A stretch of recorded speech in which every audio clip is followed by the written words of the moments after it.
willkommen bei Drafts. Also das ist offensichtlich unser erster Show.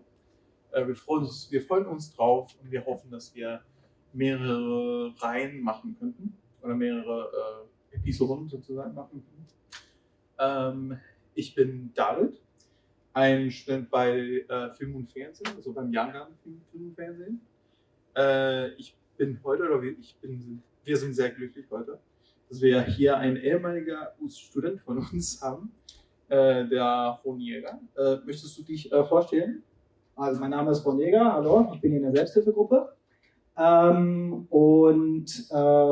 habe im Grunde Film und Fernsehen im Jahre 2014 bis 2017 an der DEKRA Hochschule für Medien studiert und habe in dieser Zeit insgesamt 8 Kurzfilme gedreht. Mittlerweile sind es 13 Kurzfilme, die auf unterschiedlichsten nationalen wie internationalen Filmfestivals liefen. Und ansonsten arbeite ich derzeit in der Aufnahmeleitungsassistenz bzw. in der Regieassistenz.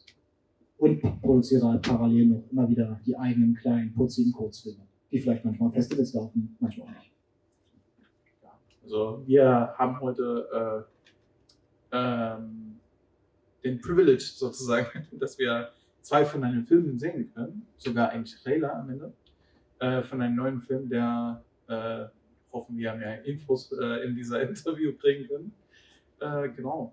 Und damit können wir gern den ersten Film anschauen und die erste Runde von Fragen anfangen. Ich finde, das so passt bei euch. Wunderbar, machen wir das.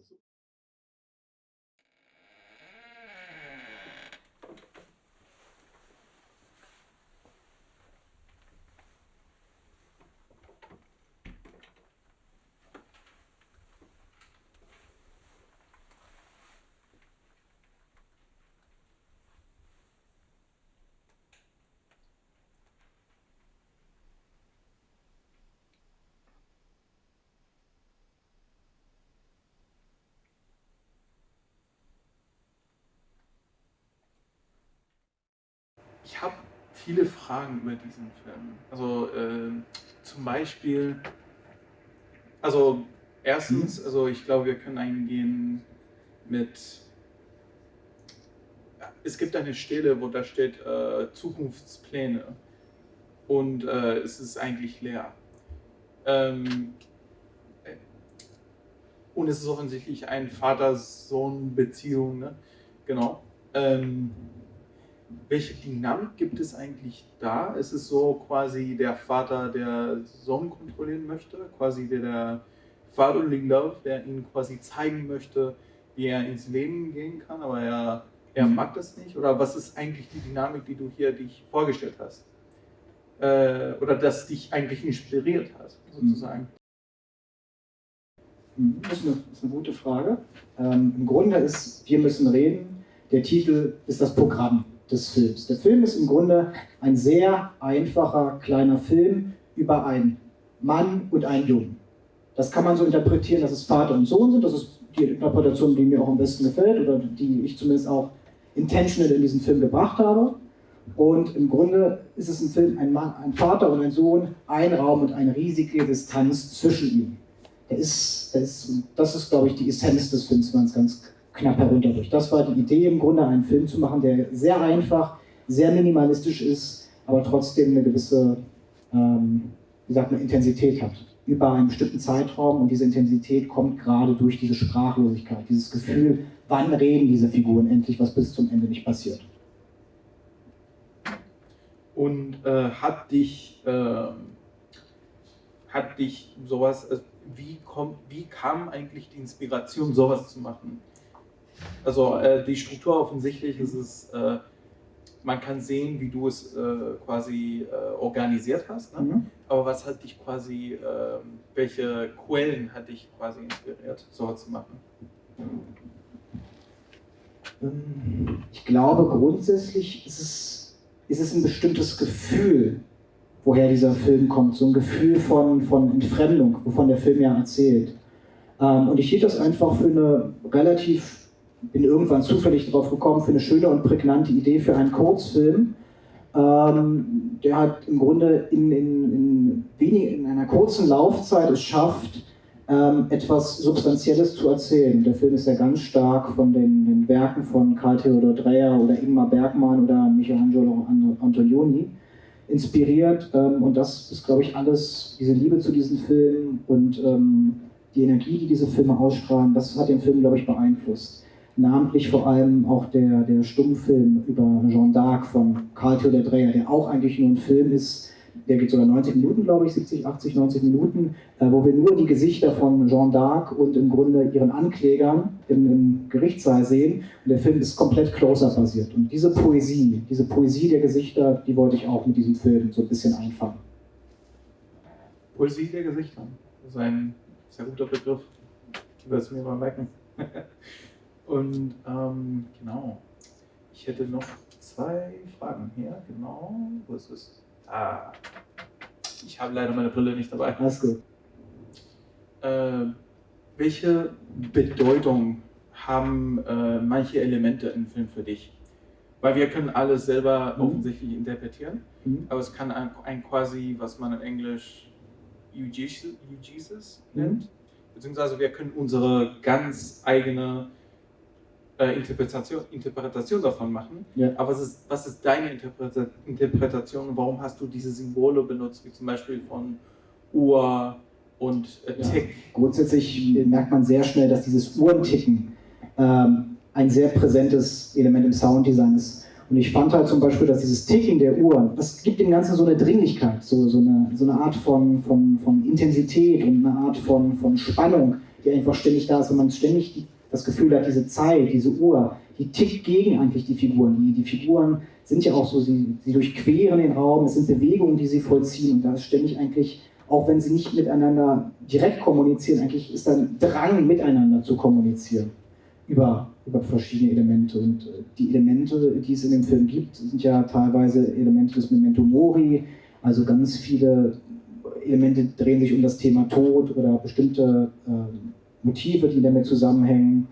Und das war so ein bisschen die Struktur des Films. Da sind ein Vater und ein Sohn und die haben sich voneinander entzweit, die haben sich voneinander entfremdet durch einen bestimmten Zwischenfall. Und dadurch, und als der Vater den Raum des Jungen betritt, ist es fast so, als würde er das erste Mal in diesen Raum treten. Weil der Andreas Klinger macht das ja so in diesem Film, er nimmt ganz vorsichtig die Hand und drückt dann ganz vorsichtig die Türklinke herunter und schleicht dann förmlich erst in diesen Raum und guckt sich zuerst in diesem Raum herum. Und das ist fast so für mich, fand ich das immer, wie er das gespielt hat, als würde er das erste Mal diesen Jungen neu sehen, als würde er da eigentlich ein Monster vor sich erblicken, jemanden, den er gar nicht mehr kennt. So, das ist die Erwartung, die man vielleicht als zuschaut. Und das sind einfach spannende Elemente, die ich da abbilden. Und die ganzen Elemente sind halt gängige Symbole, die man auch im Film von Bergman oder Antonioni wahrscheinlich findet. So, eigentlich ganz schick fand. Es gibt auch noch Stellen da, also oder eine Stelle, soll ich mal sagen, oder eine Aufnahme, als wir quasi ein POV vom Vater, als er den Zukunftsplaner guckt. Es war sehr shaky. War das absichtlich? War das ein Kunstelement sozusagen? Aus Kunst? Oder weil es. Naja, es ist ein POV. Ein POV ist grundsätzlich ein Blick einer Person und der Blick einer Person, wenn man den Kopf nimmt, ist ja etwas bewegter. So, wenn man das. Der Raum ist tatsächlich, aus pragmatischer Sicht gesehen, ist der Raum winzig. Er war wirklich sehr, sehr klein. Und es ist tatsächlich nicht möglich gewesen, hinter Andreas Klinger in dieser Entfernung ein Stativ hinzustellen. Und demnach ist das einerseits, finde ich das nicht schlimm, weil es eine menschliche Perspektive ist und die menschliche Perspektive darf auch bewegt sein, also der POV eines Menschen. Aber es hat eben auch pragmatische Gründe, warum dem so ist, weil der Raum einfach zu klein ist. Und wenn ich dann ein Stativ hintergepackt hätte, hinter diesem Mann, und er sitzt eben auf diesem Stuhl, man hat die Distanz im Grunde zu dem Bett, was nicht sehr viel ist, das ist wirklich geringfügig. Dann wäre das aufgefallen in der Unschärfe im Hintergrund. Dankeschön. Sodass wir uns auf den nächsten Film vorbereiten können. Möchtest du was sagen, bevor wir Rum the Boxer, also der nächste Film, spielen? Nee. Ist das so, dass wir uns auf den Film vorbereiten können? Einfach nur eine kleine Beschreibung. Ich hoffe, dass der Sound bei dem Film funktioniert. dieses Mal, ja. Das wäre bei dem Film wichtig. Ja. Das ist, bei dem Film ist das jetzt nicht so schlimm, denke ich, weil das, glaube ich, auch eine interessante Erfahrung ist, den Film halt mal komplett stumm zu sehen und zu sehen, wie er nochmal ohne diesen kompletten Sound wahrgenommen werden kann, wenn er eben auch, nennen wir es mal, intendiert fehlt. Und bei Bomb der Box ist halt, das ist halt der opulenteste Film, den wir gemacht haben, der eben eine sehr klassische Heldenreise beschreibt in gewisser Weise. Und der im Grunde ein gewisses Production Value hat. Genau. Und ich glaube, man muss da gar nicht so viel vorher sagen, sondern man muss es erstmal einfach auf sich zukommen lassen und dann kann man drüber sprechen. Ja, super. Wir müssen reden, habe ich im Jahre 2017 gemacht. Nee, stimmt gar nicht, im Jahre 2016, Entschuldigung, 2017 lief er das erste Mal auf dem Filmfestival. Und das ist im Grunde ein Film, der wurde an 2 Tagen gedreht, im Hochsommer mit 30 Grad, war wirklich sehr stücklich in diesem kleinen Raum. Und Roman der Boxer entstand im Jahre 2019 und wurde mit vielen damals noch DEKRA-Studierenden gedreht, aber da hatte ich schon an der DEKRA-Hochschule abgeschlossen. Genau.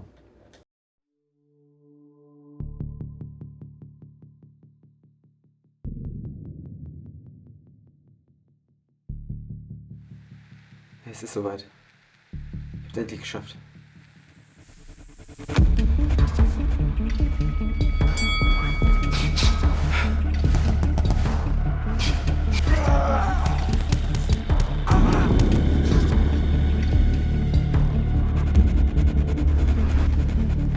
Hör mir zu.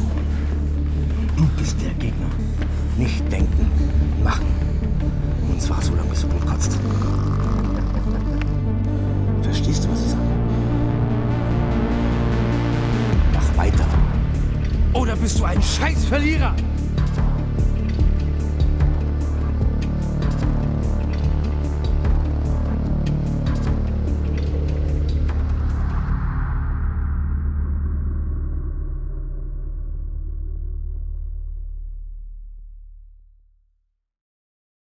So, wir haben jetzt ein, ich muss sagen, sehr einzigartiges Film, weil es hat viele Elemente, wie ich sehen kann, beziehungsweise ein narratives Film. Ja. Im Vergleich mit den anderen Kurzfilmen würde ich sagen, also viel narrativer oder Ja.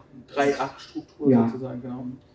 Aber es hat auch viele, wie könnte es man sagen, Arthouse-Elemente, kann man sagen, surrealistische. Ja, es hat viele Verwinklungen, also es hat sehr viele Aspekte, die in diesen gerade mal 27-minütigen Film hineinspielen. So würde ich das, glaube ich, formulieren, weil das sind ja ganz viele verschiedene Themen, die eigentlich immer in verschiedenen Szenen aufploppen und sich zueinander addieren. So.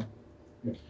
Genau, also ich möchte auch zum Beispiel drüber reden, also über, weil was ich an den Film persönlich interessant finde, ist zum Beispiel, was du gemacht hast, also beziehungsweise du hast einen klassischen sozusagen den Heldenreise, ne? Genau. Hast du es genommen und hast du es quasi auch als der Konflikt reingestellt sozusagen, wenn das Sinn macht. Beziehungsweise er strebt, besser zu werden, er möchte etwas hinkriegen, also was ihm quasi leidet sozusagen. Also ich weiß nicht, ob man es auf Deutsch sagt, aber eine persönliche Hölle. Ja, das, genau. Also ich weiß nicht, ob man es so bezeichnen würde, aber das ist tatsächlich was dem Film oder der Intention des Films sehr nahe kommt. Also was für mich relativ wichtig war eine Reise nach innen zu erzählen. Also weil im Grunde führt ja der ganze Film, je weiter er voranschreitet, von diesem klassischen Narrativ der Heldenreise zunehmend in surrealistisch gefiltert. Der Film wird ab der zweiten Hälfte kippt er zunehmend ins Surreale. Und man kann sich eigentlich fragen, ob diese zweite Hälfte, ob davon überhaupt eine Szene real ist, in Anführungszeichen gesagt. Aber eigentlich geht es dieser Figur darum, sie möchte etwas werden, sie hat einen Traum, muss dann aber wirklich in die tiefste Hölle vordringen und der schlimmste Feind, den sie hat im Grunde in diesem Film, man könnte annehmen, das wäre der Trainer, aber in Wirklichkeit ist er selbst diese schlimmste Hölle. Und darin führt im Grunde diese Reise.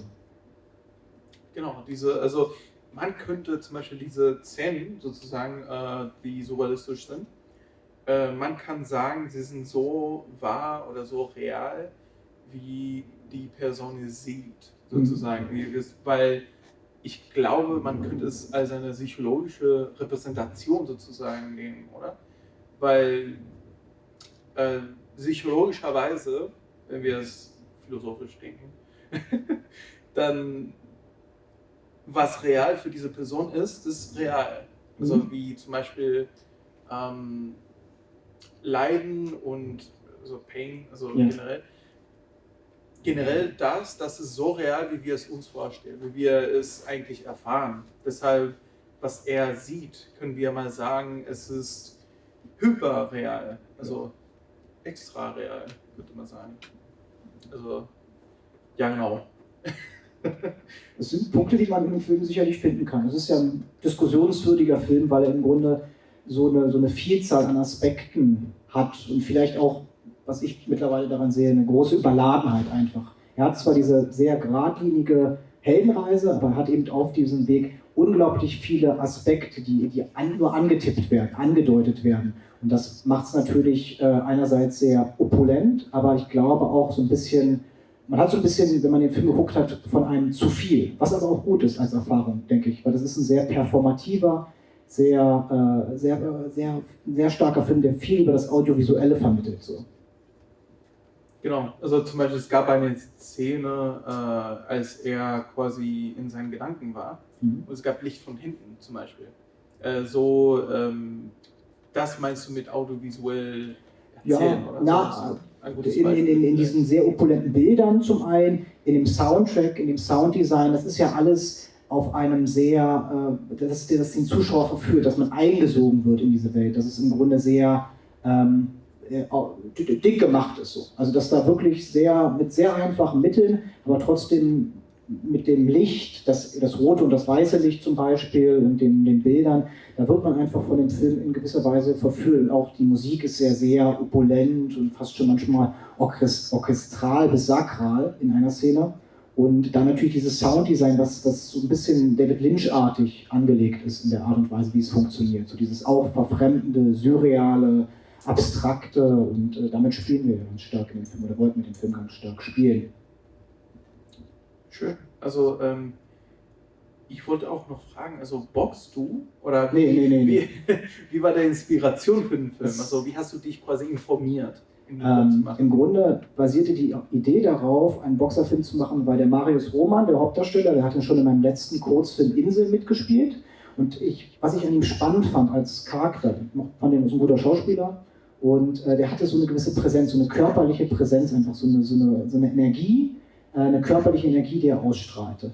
Und ich habe ihn dann irgendwann mal gefragt, was er gerne für einen Film machen würde. Weil ich wollte ihn gerne nochmal als Hauptdarsteller machen. Und er hat gesagt, er würde gerne einen Boxerfilm machen. Und ich finde ja auch ein paar Boxerfilme auch ganz toll, so Raging Bull von Martin Scorsese und so. Und da habe ich gesagt, ja, warum nicht? Und anstatt schwarz-weiß, wie in Raging Bull, nehmen wir halt rote Farbe, um den Film zu erzählen. Und so ist der Film im Grunde die Kernidee entstanden. Und ich wollte halt einen sehr klassischen, also von der Dramaturgie her einen sehr klassischen Boxerfilm machen, das aber auf einem niederschwelligen Level. Das heißt im Grunde nicht, dass er am Ende diesen großen Rocky-Boxkampf hat, der Weltmeister von allen ist, sondern dass er in einer kleinschäbigen Halle bei einem kleinschäbigen Trainer trainiert und im Grunde dieser Traum ganz präsent ist. Und dieser Traum wird im Grunde so erzählt, als würde er als Rocky boxen. Aber was wir sehen, ist eigentlich nur eine schäbige kleine Halle und ein abgewrackter Trainer. Und das war so, was mich interessierte, dieses Genre auf so eine geerdete Ebene zu bringen, was die Figuren angeht, woher sie kommen. Also der wird dann bei diesem Boxkampf, das wird ein ganz kleiner Boxkampf sein, deshalb zeigen wir den auch nicht. Da werden nicht viele Leute sein und darum geht es auch gar nicht. Also unsere Intention war tatsächlich auch, wir wollten einen Boxfilm machen und den Boxkampf niemals zeigen. Das fand ich ziemlich witzig. Hast du es mit Markus Roman gesprochen, ob ihr eine Sequel macht? Oder ob ihr noch einen Boxerfilm macht? Weil wenn er es gern macht, dann könnt ihr auch noch weitere machen. Vielleicht, also wir haben darüber noch nicht gesprochen. Ich bin aber auch tatsächlich so, der Film ist erstmal so fertig, wie er ist. So, ich finde ihn so okay, wie er geworden ist. Sieht sehr opulent aus, sieht schick aus. bin kein Fan von dem Drehbuch zugegebenermaßen, das hätte noch ein bisschen Luft nach oben gewesen, aber ich denke, für das, was er für uns sein sollte und auch unter den Umständen, unter denen wir den Film produziert haben, ist das vollkommen okay. Weil man muss wissen, dass, so wie wir den Film ursprünglich machen wollten, der Film so nicht geworden ist. Aus einem Grund. Der Marius Roman nämlich, wir wollten den Film im Juni oder Juli 2018 drehen. Kurz vor den Dreharbeiten, 1 Woche bis 2 Wochen davor, hatte der Marius einen Unfall. Er ist in ein Kellerloch gefallen, weil er seinen kleinen Bruder von der Party abholen wollte und konnte dann weder richtig laufen noch richtig boxen. Das war eine Problematik und wir haben gesagt, okay, dann verschieben wir das später ins Jahr, so November 2018 und 1 Monat davor telefoniere ich wieder mit ihm und es sieht nicht so gut aus mit dem Boxen. Also er konnte wieder ganz gut gehen, aber so Boxen, meinte er, wird schwierig, er hat immer noch diese Schmerzen und da war ich dann so, wie gehen wir damit um? Und demnach haben wir das dann so gemacht, dass dann erstmals diese Idee aufkam, dass wir diese Figur des Romans auf 2 Figuren aufteilen, als Metapher. Wir haben einerseits diesen ständig im roten Licht präsenten, diesen Doktor, diese andere Figur, diesen Boxer im roten Licht, das im Grunde sein alter Ego ist, seine Vorstellung im Grunde davon. Und wir haben eben Marius, der auch in dem Film boxt und sogar sehr intensiv boxt, was bei den Dreharbeiten dann überraschend gut ging. Aber im Grunde hatten wir das so getaktet, dass wir die Figur dann auf 2 Seiten aufteilen, so, also wie Mensch und Tier so ein bisschen als Metapher genommen. Und das ist, deshalb gibt es dieses Spiel zwischen dem Roten und dem Weißen nicht. Und es gibt im Film ständig, manchmal auch fast kaum sichtbare Wechsel zwischen diesen beiden Protagonisten. Und dadurch hat sich dieses Buch und die Art, wie wir diesen Film inszeniert haben, auch nochmal verändert. Vor allem, weil ich eben diese Verletzung, die er hatte, auch in das Buch geschrieben habe. Ich habe wirklich diese Aspekte aus seinem Leben genommen, er hat natürlich zugewilligt, dass ich das mache, und habe sie halt wirklich in die Figur gebracht. So dass er da wirklich einen sehr persönlichen Bezug zu dieser Rolle hatte. Und man sieht ja, dass das eine sehr intensive und sehr eindringliche schauspielerische Leistung ist, die ich sehr eindrucksvoll finde, persönlich. Schön. Also, ich finde es eigentlich erstaunlich, dass so viel von Filmen, das sieht aus, wie es geplant würde, war eigentlich nur wegen den Bedingungen sozusagen der Produktion geändert.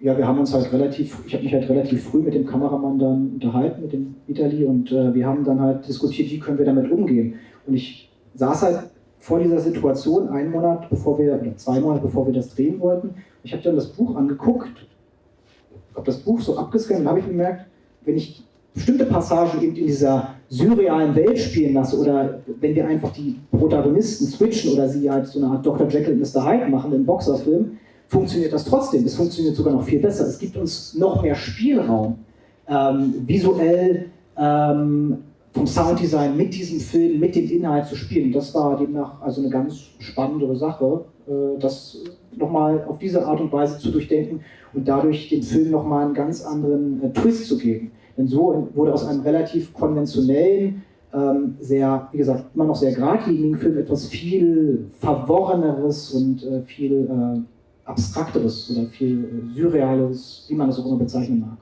Hat so was Eigentümliches dadurch.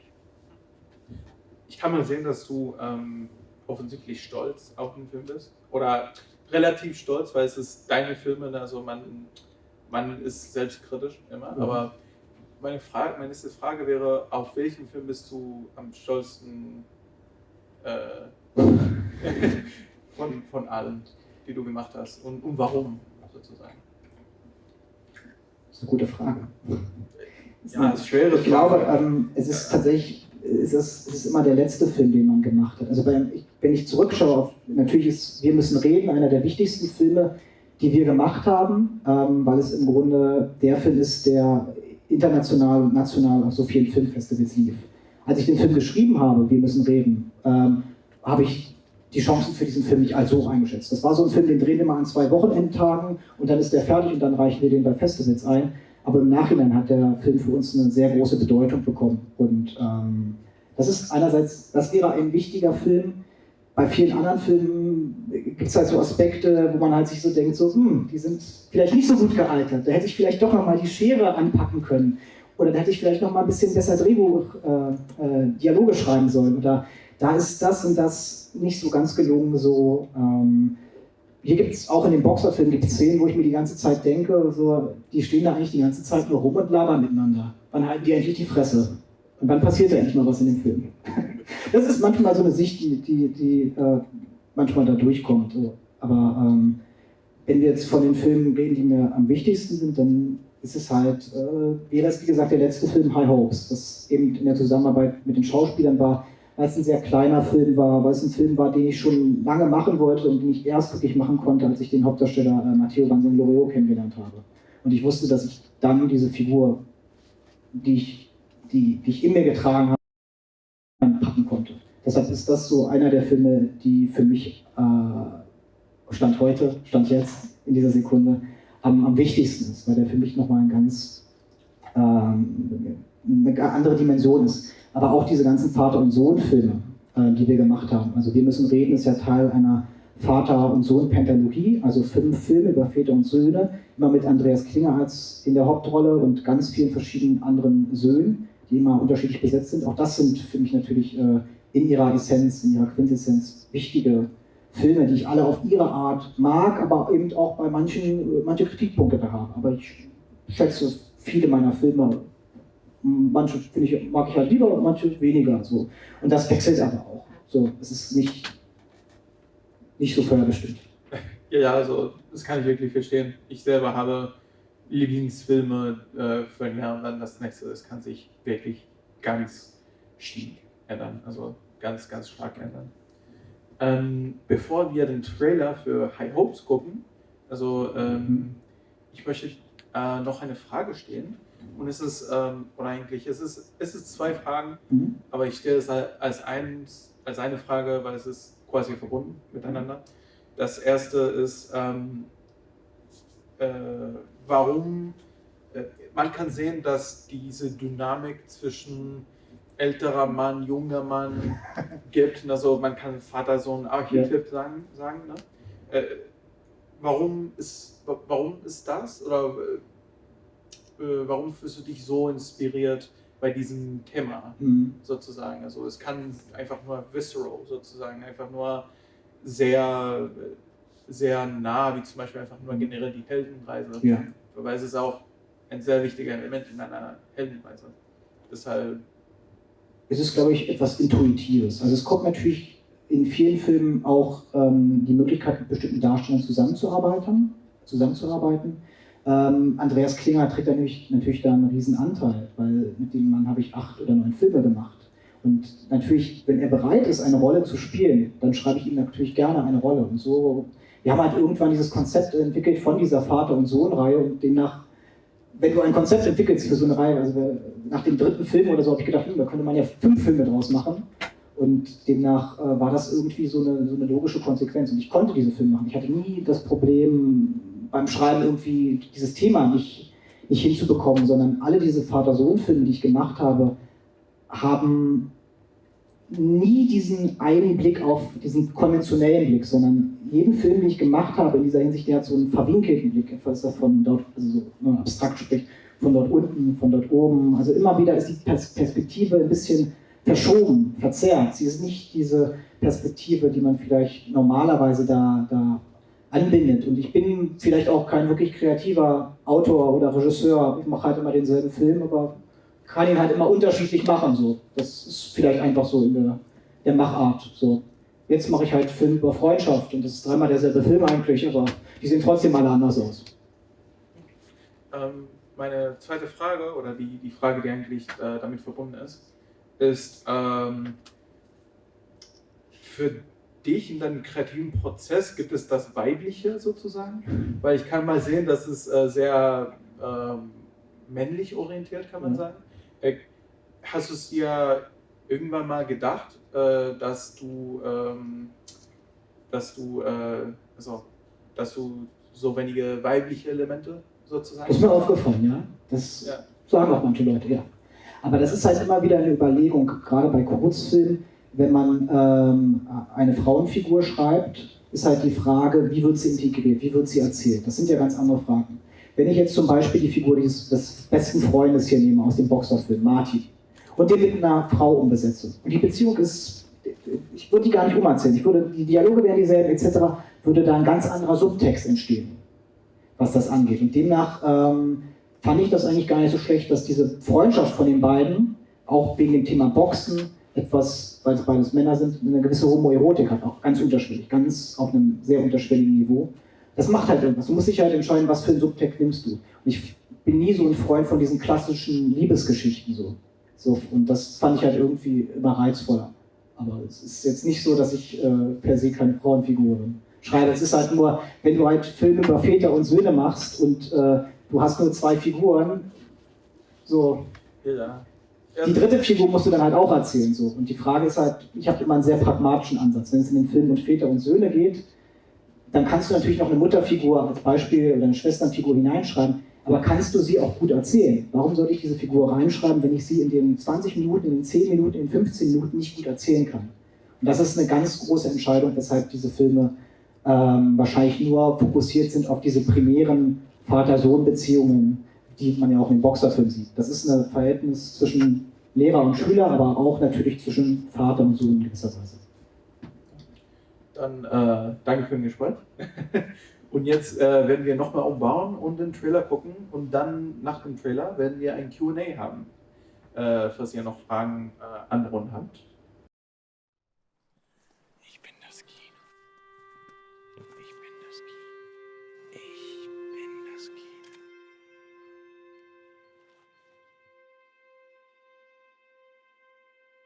Was suchst du denn? Ich weiß auch nicht. Das alles hier ist Dreck!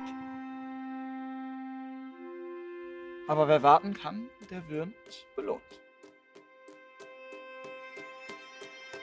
Du hast dich in letzter Zeit überhaupt nicht mehr gemeldet. Notwendiges Übel. Moralische Unterstützung.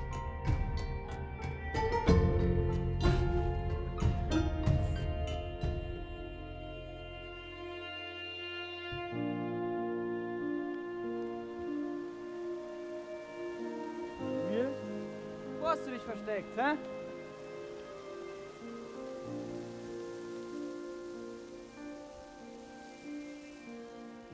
Emil!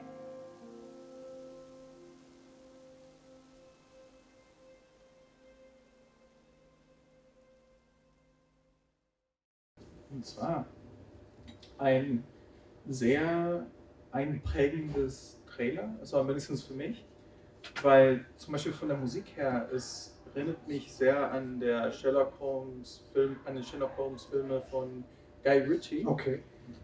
Also nur von der Musik her. Mhm. Genau, es ist, ich finde es interessant, weil nicht so viel Information ist ausgegeben, offensichtlich. Und genau, kannst du uns erzählen, worüber der Film eigentlich geht? Ja, das kann ich machen. Ja, genau.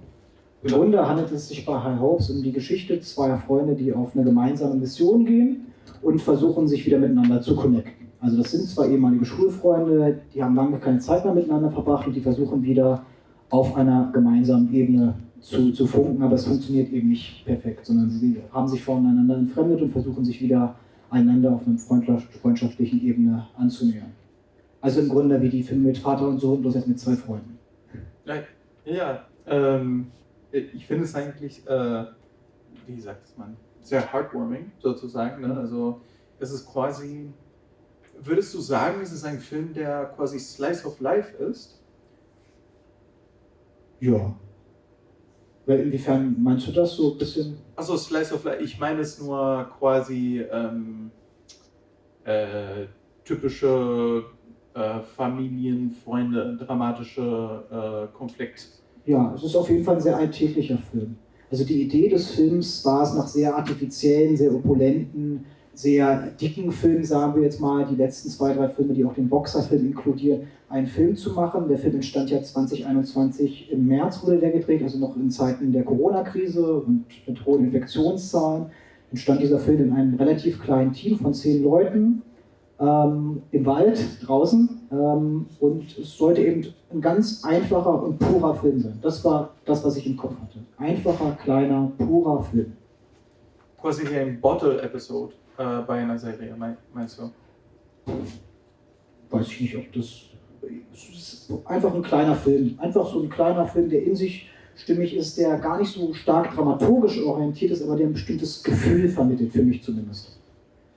Und wo es halt um diese beiden Figuren geht, die sich versuchen miteinander zu connecten und eben wie so ein Wechselbad eigentlich, manchmal verbinden sie sich miteinander und verstehen einander gut und im nächsten Moment bricht das alles wieder zusammen und es gibt da diese Entzweiung von dem Ganzen. Das fand ich schön, irgendwie sowas zu machen, vor allem mit den beiden Schauspielern.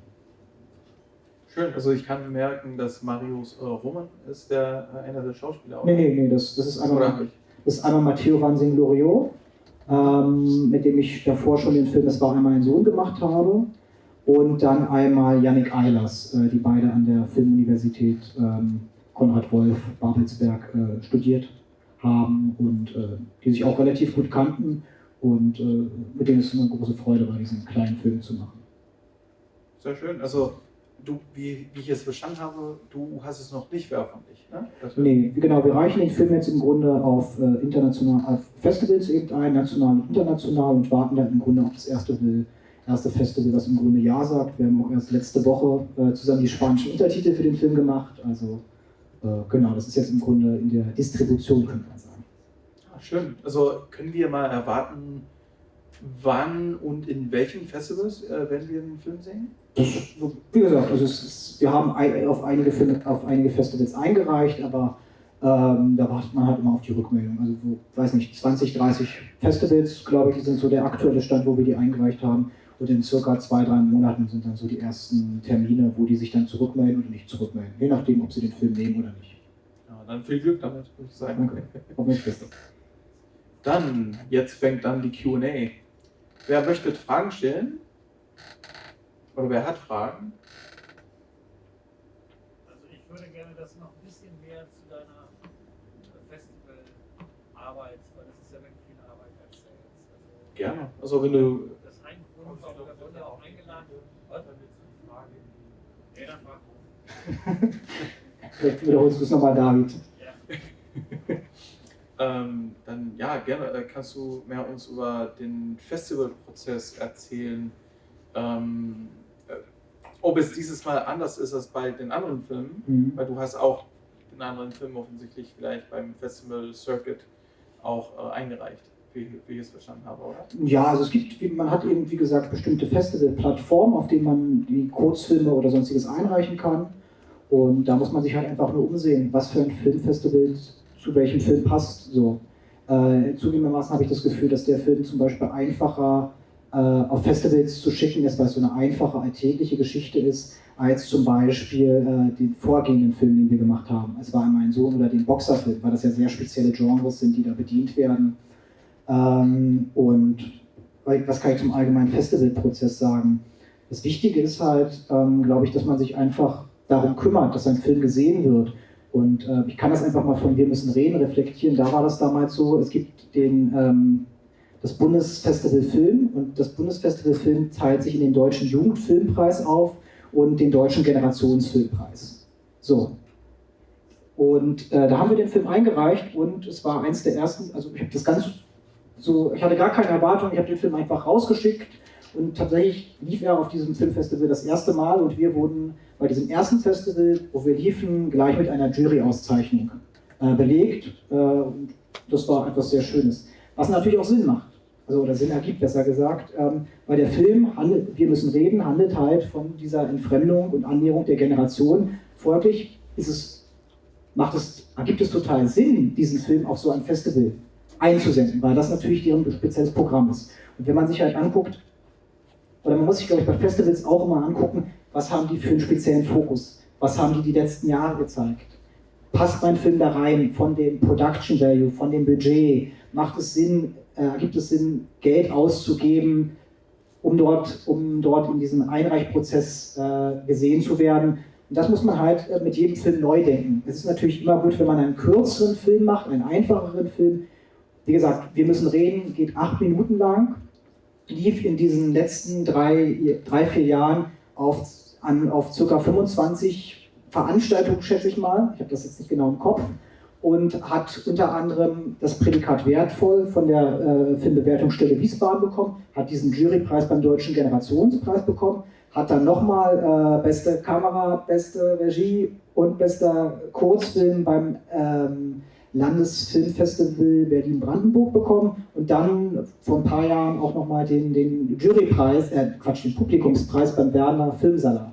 So. Und das muss, glaube ich, einfach nur gucken, wo passt ein Film. Man darf nicht im Grunde sofort auf die Berlinale schauen, wo man 60 € bezahlen muss, damit man da einreicht. Nur damit der Film im Grunde in dieser Einreichung von 200.000 Einreichungen oder wie viel das auch immer sein wird, das ist ein bisschen viel, 200.000 wird es nicht sein, aber gesehen wird. Sondern wenn man halt so einen kleinen Film gemacht hat, wir müssen reden, hat 50 € gekostet. Wenn man diesen Film also nimmt, der so klein ist, was ist das richtige Äquivalent, um ihn einzureichen? Das müssen nicht immer die großen Filmfestivals wie Max Oeffels oder Hof sein, sondern es reicht im Grunde auch, auf kleineren Filmfestivals zu laufen, aber da eben breiter aufgestellt zu sein. Und das erfordert natürlich eine gewisse Suche im Internet, diese Festivals zu finden, aber es gibt auch bestimmte Portale, die einem helfen, diese Sachen zu finden und das eben Festivals auch anbieten. Genau. Diesen Festivalprozess, planst du es allein oder machst du es mit deinem Producer, diesem Verleihprozess? Das will ich eigentlich niemandem zumuten, das zu machen. Das mache ich alles selbst zum Großteil. Weil das eben auch tatsächlich meine Arbeit, also natürlich könnte man auch argumentieren, dass der Produzent das mit übernehmen kann, aber ich fand das immer so, das ist mein Film, von dem niemand außer mir, in Anführungszeichen gesagt, was hat, demnach muss ich mich darum kümmern, dass dieser Film gesehen wird. Zudem habe ich halt ich habe alle Unterschriften, ich habe alle Rechte bei mir, ich kann über den Film im Grunde, also ich weiß, welche Rechte ich habe und ich kann auch die Sachen behandeln im Notfall. Wir haben ja auch zum Beispiel Insel, haben wir ja auch an eine Distributionsfirma verkauft, die nicht exklusiven Rechte, und jetzt ist der Film auf Amazon und Vimeo in einem Kurzfilm-Package zu sehen. Das ist ein, wie sagt man, a good way to see your own films. ein guter Respekt für deinen Film zu haben, weil sie sind am Ende des Tages deine Babys. Also wortwörtlich auch, weil ja Söhne und Töchtern oder Kinder generell werden nicht, wie wir sie möchten, aber sie werden, wie sie einfach sind. Ja. So die Filme auch. Also das ist ein ziemlich guter Metapher dafür, denke ich mal. Ne? Genau. Dann haben wir jetzt die Q&A-Sektion, die letzten 5 Minuten, was ihr noch Fragen habt. Ich habe. Du musst hierher kommen. Soll ich herkommen? Ja. sonst man hört dich nicht.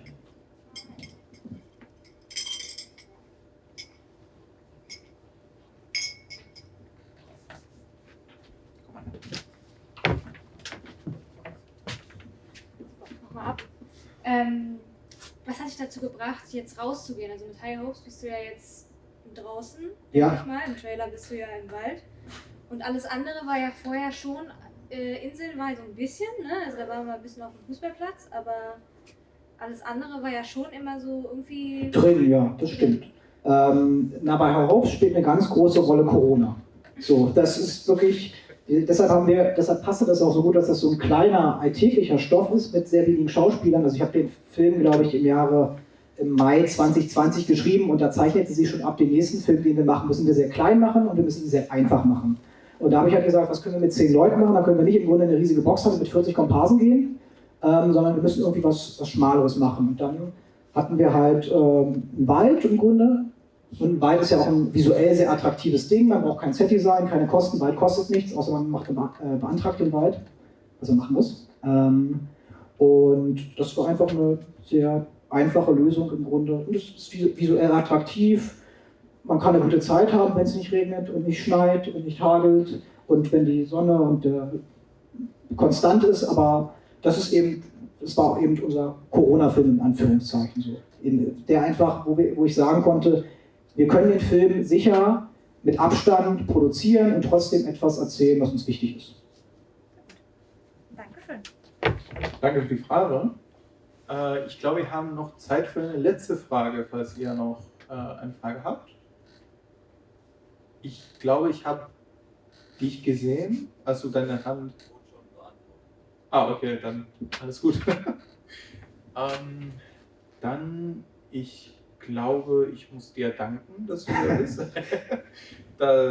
Wirklich danke, dass du uns...